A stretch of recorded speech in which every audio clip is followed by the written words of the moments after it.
다 같이 일어나셔서 하나님의 말씀 같이 교독하도록 하겠습니다. 요한복음 18장 1절에서 11절까지 말씀입니다. 서로를 향해서 하나님은 성도님을 사랑하십니다. 함께 예배드릴 수 있어서 행복합니다 라고 같이 한번 인사하도록 하겠습니다. 하나님은 성도님을 사랑하십니다. 함께 예배드릴 수 있어 행복합니다. 꼭 한 번만 하고 마셔요. 그렇죠? 두 번, 세 번은 하시라고 해도.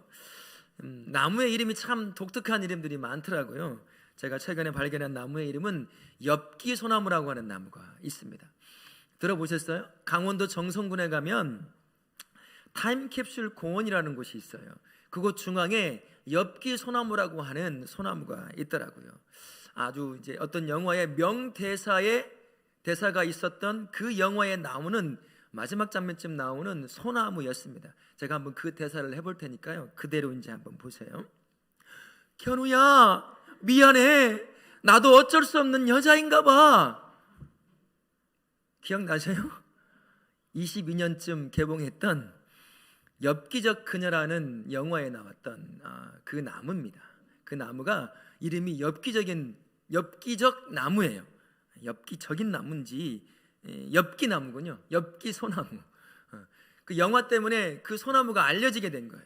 그래서 정선군에서 그곳에 공원을 만들었습니다. 타임캡슐 공원이라고 하고 그 중앙에 그 나무가 여전히 살아있어요. 한 20년이 지났으니까 이제 영화 관계자들이 심었겠지 했는데 원래 그곳에 심겨져 있는 나무인데 이제 영화를 찍기 위해서 주변에 잔디를 좀 깔고 했는데 그것이 이제 영화 때문에 유명해지니까 공원을 만들었다고요. 지금도 이제 살아남아 있더라고요. 이 엽기적인 엽기소나무 그 밑에 두 주인공 차태현과 전지현이 3년간 사귀다가 이제 헤어지게 돼요. 그래서 그 밑에 소중한 물건들을 타임캡슐에 딱 넣어서 그것을 파서 그 소나무 밑에 잘 간직해 놓습니다. 그래서 서로가 생각이 날 때마다 이 소나무 밑에 오는 거예요. 그래서 그 3년 동안 함께 사귀면서 즐겨왔던 그 행복한 시간들, 순간들을 자꾸 기억해내는 것입니다. 기억날 때마다 그곳에 가서 추억이 잠겨져 있는 그 장소에 가서 그때의 일을 기억하며 이제 지내는 것이죠. 3년간 같이 사귀었으니 뭐 여러 가지 일들이 참 많지 않겠습니까? 그곳에 참 감정이 참 물들어 있는 것입니다. 그것만 가게 되면 상대편을 생각하게 되는 것이죠. 이런 추억의 장소는 저를 포함해서 누구나 다 하나씩 다 가지고 있을 거예요. 여러분들도 우리 성도님도 뭐 한두 개 정도의 추억의 장소는 가지고 계시죠? 얼굴 표정을 보니 나는 그런 것도 없는데요. 먹기 살기 바빠요. 추억의 장소는 무슨 추억의 장소? 그러시진 않을 거예요. 이 추억의 장소는 특별한 감정이 항상 깃들여져 있는 그러한 장소입니다. 생각만 해도 기뻐요. 입가에 웃음이 이렇게 저절로 올라오는 그러한 장소가 추억의 장소다라고 얘기해 볼 수 있을 겁니다. 물론 어떤 사람들에게는 이런 추억의 장소가 아픔의 장소일 수도 있어요. 그것을 생각하면 고통에 떠오르기도 하고 아픔이 떠오르기도 합니다만 추억의 장소라고 이름이 붙여지는 장소는 보통 행복한 그 감정을 일으키는 그러한 장소를 추억의 장소라고 우리가 보통 얘기를 하잖아요. 다음 세대도 마찬가지입니다. 저도 이제 끼인 세대라고 볼 수 있을 텐데 여기에는 다음 세대가 몇 명이 있네요. 다음 세대도 독특한 방법으로 이 추억의 장소를 만드는 것 같아요. 지금 다음 세대는 우리처럼 뭐 그런 세대가 아니라 영상, 사진으로 찍어서 이 소중한 순간을 간직을 하거든요. 이 사이버 공간 안에 새로운 공간을 만들어서 그곳에 이제 간직을 하는 거예요. 뭐 여러분 아시는 것처럼 유튜브라든지 페이스북이라든지 인스타그램 같은 것에 중요했던 순간들 영상으로 남겨서 그곳에 이제 잘 보관해 둡니다. 또 다른 추억의 장소가 되는 것이죠. 저도 그렇습니다. 뭐 페이스북을 자주 하고 그러는 것은 아니지만 이제 시작한 시점부터 가끔 한 번씩 사진을 올렸어요. 그러면 10년 전 사진이 오늘 만약에 제가 2월 19일 날 오늘 10년 전에 올렸다 그러면 오늘 사진이 딱 떠요. 10년 전에 올렸던 사진이. 그 사진을 딱 보면서 이제 그때를 생각하는 거예요. 보통 그때는 이제 아이들이 어렸을 때니까 아이들의 사진, 놀고 있는 영상 뭐 이런 것들을 다 올렸겠죠. 그 사진이 딱 떠오르면 그것을 보면서 추억에 잠기는 거예요. 벌써 10년이 지났구나. 이때 이랬는데 우리 아이가 이런 모습이었는데 이곳에 가서 참 재밌게 놀았는데 이제 그런 추억에 잠기게 되는 거지요. 이제 추억이라고 하는 그 장소, 소중한 장소라고 하는 것이 바로 그러한 장소인 것 같아요. 우리 성도님들 어떤신가요? 여러분들도 추억의 장소 가지고 계시죠? 그곳을 생각하고 가끔 그곳에 들리면 옛날의 그 기억들이 새록새록 올라오는 것, 그 감정을 아마 느껴보셨을 겁니다. 성경에도요, 예수님과 제자들이 가지고 있었던 정말 중요한 추억의 장소가 하나가 딱 있더라고요. 오늘 말씀해 보니까 그 추억의 장소를 이렇게 얘기를 해요. 1절에 보면 기드론 시내 건너편 동산에 이런 말이 있거든요. 그러면서 2절에 이렇게 말씀해요. 가끔 모이시는 곳이다. 예수님께서 이 제자들과 함께 기드론 시내 건너편 장소에 올라가서 함께 교제를 나누는 장소가 있었다는 겁니다. 이게 우리말로 가끔이라고 하는 단어가 있잖아요. 이 가끔이라는 단어를 보면 어떻습니까? 아주 띄엄띄엄 어쩌다 한 번 정도라는 그런 뉘앙스가 있잖아요. 근데 사실 원문 헬라어로 보게 되면 그런 의미가 아니에요. 가끔이라고 하는 의미는 자주, 빈번이라는 의미가 가까워요. 그러니까 예수님께서 낮에 사역을 다 마치시고 난 뒤에 제자들과 함께 그 기드론 시내 건너편에 올라가서 함께 말씀을 다시 나누는 거예요.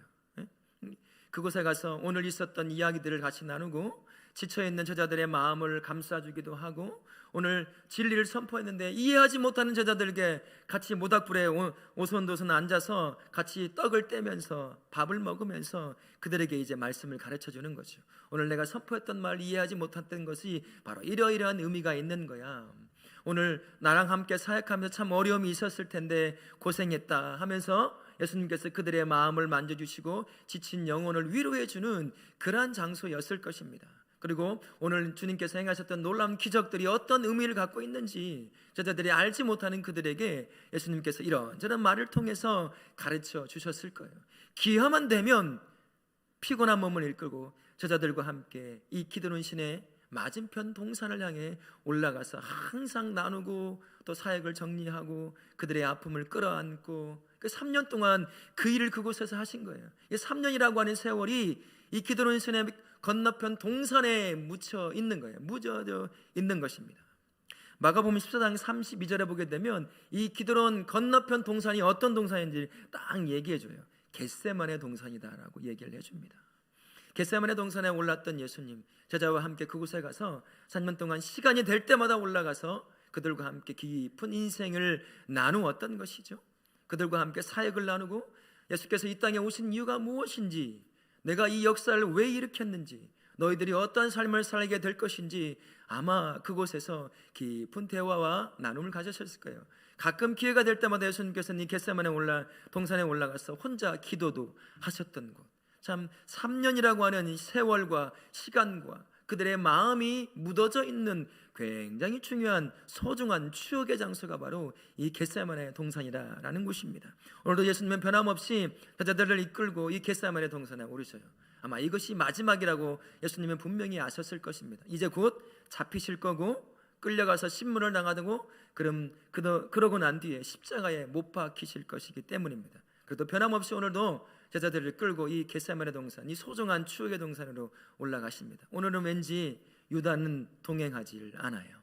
다시 올라서 모닥불을 피우고 지친 몸을 그곳에서 먹으며 마시며 또 진리에 관한 이야기를 전달해 주시죠. 근데 곧 있으면 잡히고 지어야 될 십자가가 얼마나 무겁겠습니까? 그 무거운 마음, 슬픈 마음, 죽음의 공포 가운데 있는 그 마음을 예수님께서는 잔잔하게 마음에 누르시고 변함없이 저들과 함께 이 추억의 장소에서 계속 진리를 나누는 거예요. 삶을 나누시는 거죠. 그래서 지쳐있는 그들의 심령을 만져주시는 것입니다. 근데 갑자기 이 소중한 장소, 예수와 그의 제자들만 알고 있던 이 추억의 장소, 이곳에 가면 예수님을 떠올릴 수 있는 그 중요한 추억의 장소가 완전히 뒤바뀌어져 버리는 그러한 일이 발생을 하게 됩니다. 함께 있지 않았던 유다가 사람들을 데려오고 누구도 침범해서는 안 되는 이 추억의 장소를 침범하기 시작하는 거예요. 군사를 데리고 횃불과 등불을 가지고 무기를 가진 군사를 데리고 제사장에 붙여졌던 사람들을 데리고 예수님을 팔고 잡으려고 이 추억의 장소, 유다도 알더라 얘기하잖아요. 아무도 몰랐습니다. 제자들과 예수만 알고 있던 가장 소중한 장소였어요. 그곳을 칼을 든 군사를 들고 예수님을 팔기 위해서 유다가 끌고 들어오는 거예요. 누구도 침범해서는 안 되는 이 소중한 장소를 말이죠. 그것을 방해하는 한 사람이 있었습니다. 베드로라고 하는 사람이 예수님이 잡히시는 것을 보고 참을 수가 없었죠. 차고 있던 칼을 꺼내서 칼춤을 추기 시작합니다. 그러다가 대제사장의 말고의 귀, 종 말고의 귀를 잘라버립니다. 한 사람은 그곳을 배신의 장소로 만들어버렸어요. 또 한 사람은 칼을 꺼내들어서 그 추억의 장소, 예수와 함께하는 소중한 그 장소를 피바다로 만들어버렸습니다. 그곳에 가면, 그곳에 함께하면 예수님과 깊은 인생을 나눌 수 있는, 진리를 나눌 수 있는 그 소중한 장소잖아요. 누구도 알지 못하고 예수와 함께 가끔씩 그곳에 들려서 함께 그 말씀을 듣고 은혜를 누리고 지쳐있던 심령, 내가 왜 제자로서 부름을 받았는지를 깨닫곤 했던 그 자리가 한 사람에 의해서는 배신의 장소가 되어버립니다. 또 한 사람에 의해서는 피바다가 되는 그러한 일을 그러한 장소로 만들어져 버리게 되는 거예요. 어떻게 유다가 그럴 수가 있어요? 제자인데요. 어떻게 베드로가 그럴 수 있을까요? 둘 다 제자잖아요. 3년 동안 예수님과 함께하면서 하나님의 나라가 무엇인지, 그분과 함께 임한 그 하나님 나라가 어떻게 이 땅에 임해 있는지를 함께 배우고 몸으로 경험했던 제자들 아니겠습니까? 주님께서 전달하는 그 진리의 말씀을 듣는 모든 사람이 듣고 다 놀랐어요. 제자들도 그 옆에서 그 진리의 말씀을 들었습니다. 가슴에 뜨끔함이 있었을 뿐만 아니라 그 진리의 말씀을 듣고 인생을 되돌리는 그러한 일을 겪었던 사람들, 그게 바로 제자들이었습니다. 주께서 행하시는 놀라운 기적들이 있었잖아요. 죽은 자를 살려냅니다. 귀신들을 쫓아내요. 그걸 바라보면서 온몸으로 겪으면서 예수님이 하나님의 아들이 아니면 누구겠느냐라고 할 법한 그러한 삶의 경험들이 있었던 사람들이 바로 제자들이라고 할 수 있습니다. 유다가 어떤 사람이에요? 이 무리의 재정을 맡고 있는 중요한 사람들이었습니다.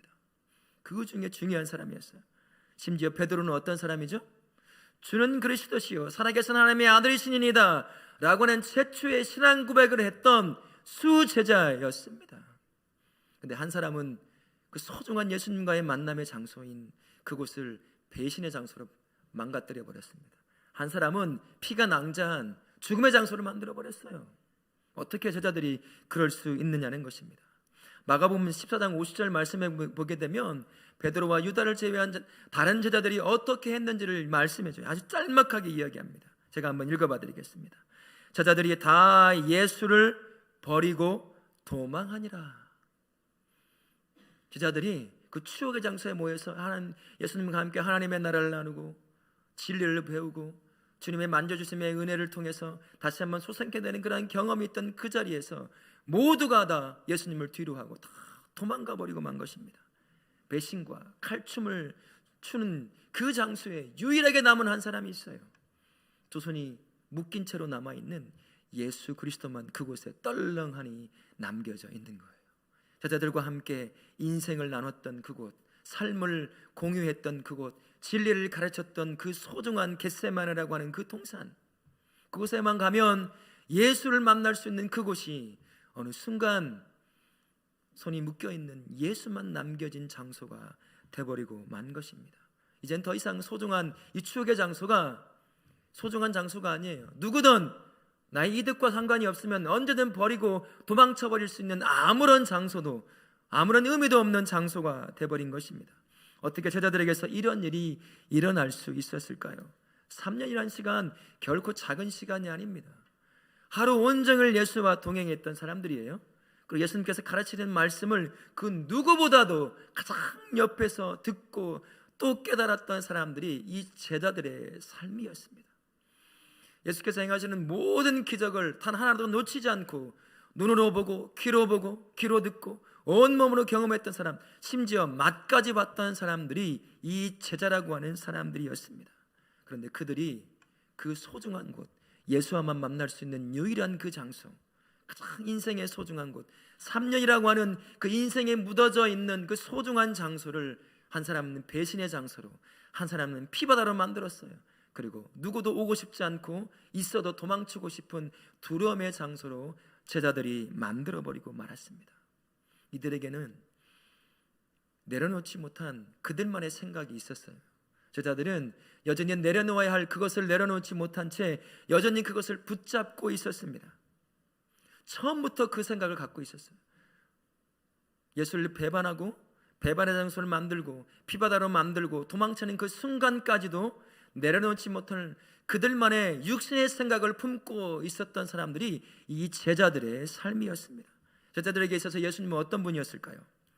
의로운 자였습니다. 선한 능력을 가지고 있는 선한 선생 정도였어요. 그 능력으로 로마의 압제에서 자기들을 해방시키고 구원해 줄 정도, 정치적 메시아 정도로만 여기고 있던 사람이 이 제자들의 삶이었습니다. 그들의 마음에 이런 마음을 항상 품고 있지 않았을까 하는 생각이 들어요.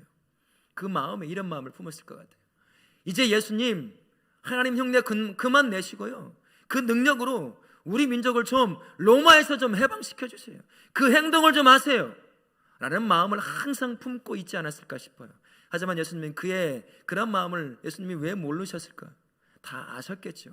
하지만 예수께서 이 땅에 오신 목적은 그게 아니거든요. 그러니 잠잠히 그것들 모두 누르시고 평상시처럼 행동하신 것입니다. 이런 예수님을 보고 제자들은 참 답답했을 거예요. 그래서 예수님을 아마 사지로 몰아붙이는 일을 하지 않았나 싶어요. 유다가 예수님을 팔잖아요. 그리고 군대를 끌고 이 소중한 추억의 장소 겟세마네 장소를 뚫고 들어와 그곳을 파괴시킵니다. 그렇게 되면 예수님이 깜짝 놀라서 정치적 메시아 이 유다 백성을 로마에서 해방시킬 것 같은 그런 행동을 할 것 같은 거예요. 유다가 돈이 욕심이 있어서 예수님 판 것도 있지만 그 마음에는 그것이 있었습니다. 내려놓지 못한 그 육신의 생각, 예수님이 제발 좀 우리가 기대한 그 모습으로 일어났으면 좋겠다라는 것이죠. 칼을 들고 온 군대를 바라보면 예수님이 이제 드디어 봉기를 일으키시겠지, 우리 민족을 로마에서 해방시키시겠지, 그런 마음을 끌고 이 군대를 끌고 왔을 겁니다. 소중한 장소를 파괴하면서까지 말입니다. 한 사람은 또 어떻죠? 베드로라는 사람은 오른쪽에 칼을 차고 있어요. 소중한 장소, 예수와 삶을 나누는 그 장소, 인생을 나눴던 그 장소, 진리를 배우는 그 자리에 왜 칼을 차고 옵니까? 칼 차고 올 이유가 하나도 없잖아요. 아마 예수께서 평상시 때가 가까웠다라는 그 말을 듣고 이 베드로는 이제 예수님께서 우리가 원하는 그 모습을 보이려고 하시는가 보다, 이제 칼을 들고 이 땅에 민족들을 다 일으켜서 로마에 대항하려고 하시나 보다 라는 그런 마음을 갖고 있지는 않았을까요? 그래서 이때가 마지막 때가 됐다라는 말을 듣고 칼을 차고 오지 않았을까 싶습니다. 그리고 칼을 빼서 소중한 추억의 장소를 피바다로 만들어 버리는 것이죠. 하지만 예수님은 이들의 이런 모든 기대를 하나도 반응하지 않습니다. 도살장에 끌려가는 그 어린 양처럼 그대로 그들에게 잡히셔요. 이것을 본 유다 양심의 가책을 느끼고 이 안에 죄의식 때문에 참지 못해서 스스로 목을 매 죽어버립니다. 베드로는 어떻습니까? 도망쳐요? 저 멀리서 예수님을 바라보면서 부인해요. 부인하다 자기 살자고 예수님을 저주해버립니다. 그리고 더 멀리 도망쳐요. 더 이상 예수님을 만나지 못할 것 같은 그곳으로 도망쳐버립니다. 제자들이 가지고 있던 이 육신의 생각, 그 육신의 생각이 예수와 가장 소중한 추억, 3년이라고 하는 인생에 묻어져 있는 이 가장 중요한 이 소중한 추억의 장소를 배신의 장소로 만들어버렸어요. 칼춤이 추는 피바다로 만들어버렸습니다. 누구도 올 수 없는 두려운 장소, 있어도 도망쳐야 할 장소로 만들어버리고 파괴시켜버린 것입니다. 이것을 보면 사람은 어쩔 수 없다라는 생각이 들어요. 아무리 좋은 것이 있어도, 아무리 선한 것이 있어도, 예수님과의 귀중한 것이 있다 할지라도 내 마음에 들지 않으면, 내 욕심이 채워지지 않으면, 내 주장에 받아들여지지 않으면 언제든 그건 무엇이든 다 파괴시켜버릴 수 있는 그 가능성을 항상 품고 사는 사람이 저와 우리 죄인이라는 것이죠. 이 것을 통해서 우리가 알 수 있습니다. 우리 성도님들에게 예수님과 만났던 가장 소중한 추억의 장소가 어딘가요? 그것이 실질적인 장소일 수도 있을 거예요. 나를 변화시키고 나를 행복하게 만드는 그 장소, 그 추억의 장소, 그곳에만 가면 예수님의 사랑을 느낄 수 있는 그 장소가 여러분들에게 분명히 있을 거예요. 예수님과 만났던 추억의 장소요, 그분의 사랑을 언제나 느낄 수 있는 장소, 거기가 어디겠습니까? 교회라고 하는 장소예요. 저에게도 바로 그런 곳입니다. 교회는요, 저에게 가장 행복한 경험을 안겨준 곳이 교회라고 하는 장소였습니다. 어디로 가야 될지, 무슨 꿈을 꾸어야 될지, 무슨 비전을 갖고 삶을 살아야 될지 아무것도 알지 못하던 그때 분뜩 나에게 찾아오셔서 나의 주인이 되어주시고 나를 하여금 삶의 길을 인도하신 그분을 만났던 장소가 이 소중한 추억의 장소인 교회라고 하는 장소였습니다. 이곳에 언제든 달려와 내가 갖고 있는 슬픔과 고통을 언제든 쏟아놓으면 예수께서 내 마음을 만져주시고 위로해 주시고 삶의 길을 인도하셨던 그 예수님을 만날 수 있는 가장 소중한 장소인 이곳, 이 교회라고 하는 곳이었습니다. 언제든 달려오면 주님께서 따뜻한 그 마음으로, 그 손으로 나를 안아주시던 곳이 바로 이 교회라고 하는 장소였습니다. 우리 성도님들은 이 교회가 어떠한 곳인가요? 여러분의 인생에 가장 소중한 추억이 담겨져 있는 이 장소가 여러분의 교회가 맞나요? 제가 사역을 하면서 대략 성도들 한 10,000명쯤을 만나봤어요. 근데 이 교회가 이 하나님을 만나는, 예수님을 만나는 추억의 장소가 아니라 배신의 장소가 되는지 그것을 경험하게 됩니다. 서로 간에 가지고 있는 육신의 생각이 끊임없이 충돌하죠. 그러니까 서로를 배신해요. 예수님을 배신합니다. 말로 사람을 찔러요. 서로 내 것을 내려놓지 못하니까. 그러니까 교회가 예수를 만나 행복을 누려야 할 그 자리가 피가 낭자한 자리가 되는 거예요. 나를 드러내고 싶어가지고, 내가 열심히 하는 것을 드러내보고 싶어가지고, 알아주지 않으니까, 내가 주장하는 것들을 듣지 않으니까 그냥 말로 찔러버리는 거예요, 상대방. 그게 누구든 간에. 그러니까 교회가 소중한 예수님과의 사랑의 추억, 구원의 감격이 넘쳐야 할 그곳이 어느 순간 배신의 장소가 되어버리고 어느 순간 피가 낭자한 장소가 되어버리는 거예요. 들어오고 싶지 않은 곳, 있던 사람도 떠나버리고 싶은 두려운 장소가 교회가 되더라는 것입니다. 사랑하는 우리 다울학교의 모든 성도님들, 이곳이 여러분들에게는 어떻게 다가오시나요? 어떤 장소세요? 나를 인정해 주지 않으니까 언제든 배반할 수 있는 그러한 곳인가요? 내가 주장하는 것, 내 경험, 내 것을 받아주지 않으니까 언제든 상대방을 찔러버릴 수 있는, 그래서 피가 낭자한 곳을 만들어버릴 수 있는 그러한 장소인가요? 아니면 언제든 찾아와도 나를 반겨주시는 예수 그리스도를 만나는 그 포근함을 느낄 수 있는 곳, 그 사랑을 경험할 수 있는 곳, 첫사랑을 회복할 수 있는 곳, 그런 것이 이 교회인가요? 우리가 기억해야 할 것이 있어요. 우리는 반드시 어느 순간, 내가 예측하지 못하는 순간 하나님 앞에 우리가 떡하니 설 때가 있을 겁니다. 예배를 드리고 집에 가서 쉬고 있는데 하나님이 부르실 수도 있어요. 그럼 우리 가야 돼요. 나이와 상관없이. 그럼 하나님 앞에 딱 서게 될 거예요. 그러면 하나님께서 저에게 이런 질문을 하실 것 같다는 생각이 들더라고요. 너와의 소중한 추억이 담겨져 있는 나의 몸된 교회에 너 도대체 무슨 짓을 한 거니? 왜 그곳이 배신의 장소가 됐고 왜 그곳에 피가 낭자한 장소가 돼버렸니? 그렇게 물어보실 것 같더라는 거예요. 우리 언젠가 주 앞에 서게 됩니다. 내 안에 있는 육신의 생각 내려놓지 못하면 베드로와 유다와 그의 제자들이 그랬던 것처럼 가장 소중한 그 장소, 예수님과 만날 수 있는, 예수님과만 만날 수 있는 그곳, 인생과 삶을 나눌 수 있는 그곳, 나를 따뜻하게 만들었던 그곳을 배신의 장소요, 피가 낭자하고 두려운 장소로 만들어버렸던 것처럼 우리의 교회도 내 육신의 생각, 나라고 하는 나의 자아를 내려놓지 않으면 어느 순간 우리도 배신의 장소 안에 우리가 있을 수 있습니다. 내가 피가 낭자한 그런 장소로 만들어버릴 수도 있다라는 것이에요. 다음 세대가 오고 싶지 않은 그러한 교회로 만들 수도 있어요. 있던 사람도 두려워 떠나버리게 만드는 그러한 장소로 만들 수 있습니다. 예수님과 사랑의 추억이 담긴 교회는 이런 교회가 되어야 됩니다. 삶 가운데 지치고 상한 마음을 가진 자는 누구든지 이곳에 와서 예수님을 만나는 장소죠. 그분 앞에 주님 하고 외치면 그분이 어느덧 나를 감싸 안는 곳, 지쳐있는 내 몸에 내 영혼에 새 힘을 주는 곳, 상한 마음을 위로해 주시고 새 소생케 만들어 주시는 그곳, 그것이 우리의 교회가 되어야 될 줄 믿습니다.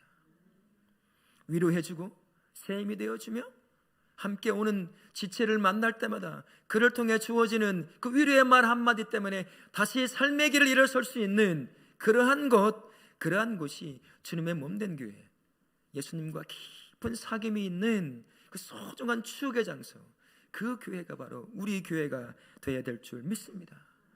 나의 육신의 생각 내려놓지 못하면 내가 배신자가 될 수 있어요.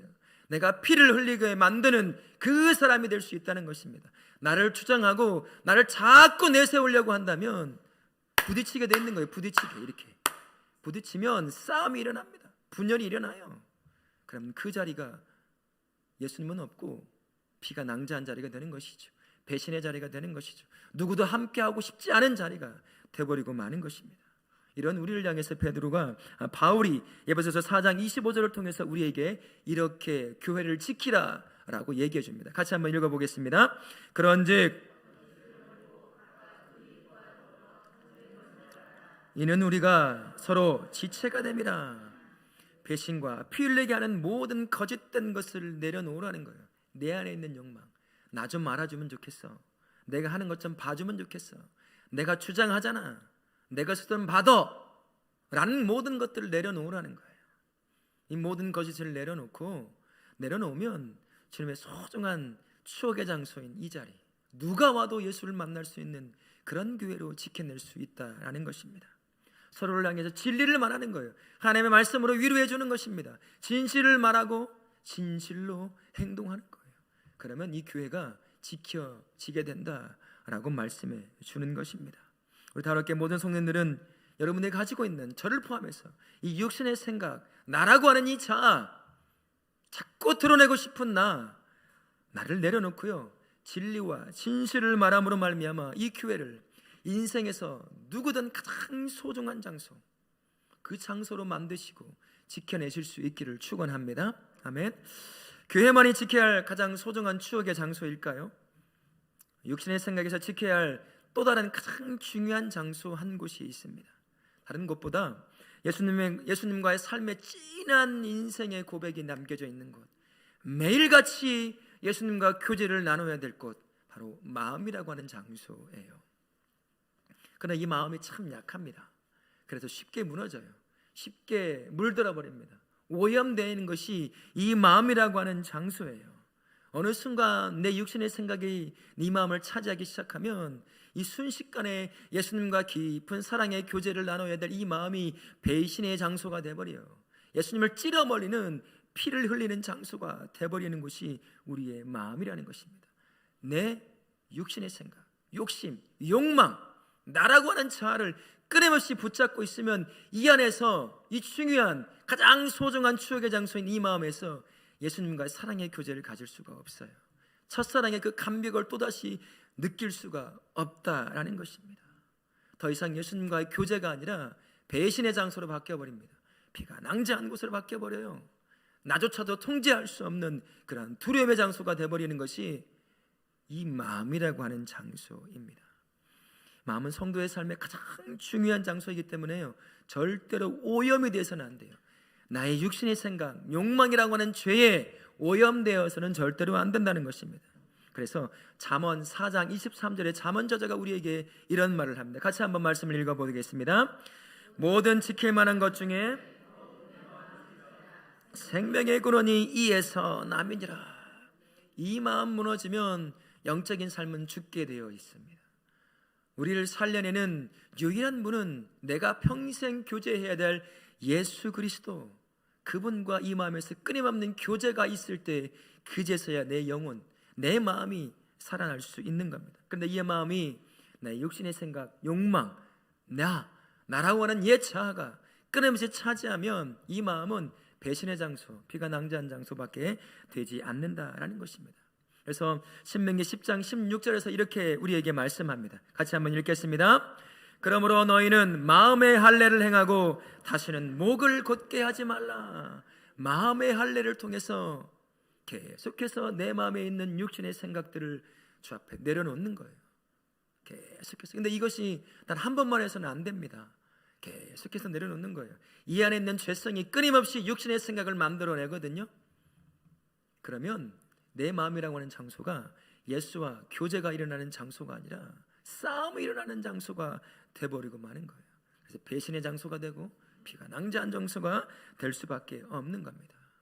마태복음 12장 43절부터 45절까지 예수님께서 하신 말씀이 있어요. 귀신을 쫓아낸 그 마음에, 청소된 마음에 관한 이야기를 하십니다. 그러면서 그 마음은 반드시 채워져야 한다라고 말씀하셔요. 귀신이 나갔다고 해서 그것으로 끝이 아니라는 거예요. 어느 순간 귀신이 나가서 찾을 곳을, 머물 곳을 찾다가 찾지 못하면 다시 이곳에 와서 청소되어 있는 그 마음을 보고서는 7 귀신을 끌고 와서 그 마음을 차지할 것이다. 그러면 이전보다 더 악하게 변질되고 말 것이다 라고 말씀하는 장면이 나오거든요. 그게 바로 우리의 마음입니다. 이 안에는 육신의 생각을 내려놓는 것으로 끝나는 것이 아니에요. 말씀이신, 하나님의 뜻인, 말씀 자체이신 예수님으로 내 안을 가득, 내 이 마음을 가득 채울 때, 그때 이 마음이 지켜지기 시작하는 거예요. 육신의 생각을 내려놓는 것만으로 이루어지지 않는다라는 것입니다. 이 마음에 예수님으로 채워짐을 말미암아 그분과 이전처럼 끊임없이 쉬지 않고 교제가 이루어져야 하는 거예요. 그게 바로 마음을 지켜내는 길입니다.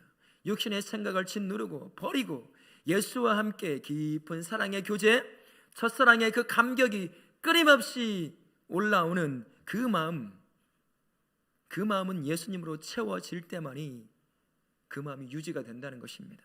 지켜지는 것이 우리의 마음이다라는 것입니다. 다른 방법으로는 우리 마음 지킬 수가 없어요. 내가 각오를 한다고요? 다짐을 한다고요? 우리가 다 경험해 봤어요. 매일같이 수십 번 다짐하잖아요. 그러나 순식간에 무너지는 것이 그 장소가 어디죠? 내 마음이라고 하는 장소예요. 내 자dim으로, 내 결단으로 되는 것이 아닙니다. 이 안에 예수님이 인생의 주인으로 다시 모셔질 때, 그때만이 이 소중한 예수님과의 추억의 장소, 끊임없이 교제가 이루어지는 이 장소가 지켜질 수 있는 거예요. 사랑하는 성도님, 매일같이 이런저런 육신의 생각에 빠졌던 마음을 다시 한번 예수님께 내어 드리실 수 있기를 바랍니다. 그래서 잃었던 예수님과의 그 친밀한 삶의 교제, 인생의 교제, 그 교제가 다시 회복됨으로 말미암아 가장 소중한 추억의 장소인 여러분의 마음을 지켜내실 수 있기를 축원합니다. 아멘. 추억의 동산 겟세마네를 파괴하지 않고 유일하게 지켜낸 한 사람이 있습니다. 바로 예수님이셔요. 제자들은 그곳을 다 파괴하고 도망갔잖아요. 하지만 예수님은 그곳에서 잠잠히 제자들과의 가장 인생의 깊이 있는 그 추억에 남겨져 있는 그 겟세마네 동산을 유일하게 지켜내셨습니다. 어떻게 지켜내셨을까요? 이제 십자가를 져야 하잖아요. 십자가가 만들어낸 극악한 죽음의 공포가 있어요. 예수께서 마지막으로 기도하실 때, 겟세마네 동산에서 기도하실 때 성경은 뭐라고 표현하나요? 그 고통이 얼마나 심했던지 땀방울이 핏방울이 떨어졌다고 했어요. 그 고통을 아시기에, 죽음의 공포를 아시기에 그런 고통을 호소하신 것입니다. 예수님 말씀하시잖아요. 이 잔을 옮길 수만 있으면 아버지 옮겨주세요. 이게 몸을 입고 오신 예수님의 솔직한 고백이에요. 하나님 나 못하겠네요. 우리식으로 말하면 그거예요. 하나님 나 못하겠어요. 다른 방법으로 합시다. 이거 아니고도 할 수 있잖아요. 우리 그런 말이에요. 그러나 마지막 기도가 이것이었어요. 그러나 내 뜻대로 마시고 아버지의 뜻대로 되기를 원하나이다. 자신을 내려놓는 겁니다.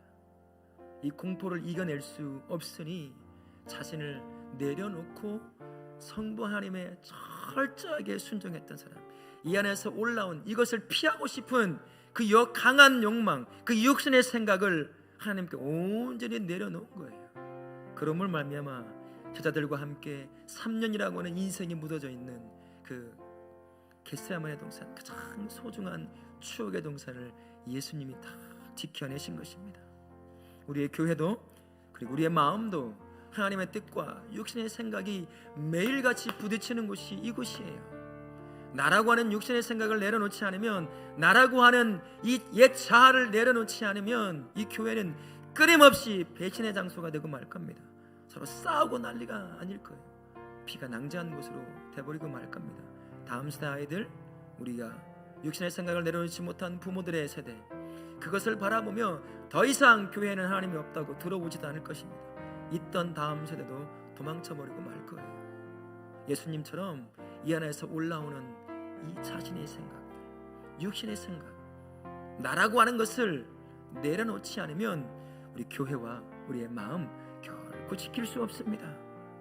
예수님이 그러셨던 것처럼 가장 소중한 장소인 겟세마네 동산을 자신을 내려놓음으로 말미암아 지켜내었던 것처럼 우리 성도에게 가장 소중한 장소인 우리의 교회, 여러분의 육신의 생각, 여러분의 욕망, 나라고 하는 예차를 주님 앞에 온전히 내려놓고, 그리고 그러므로 말미암아 우리의 교회를 지켜내고 여러분의 마음을 지켜내실 수 있기를 예수님의 이름으로 축원합니다. 아멘.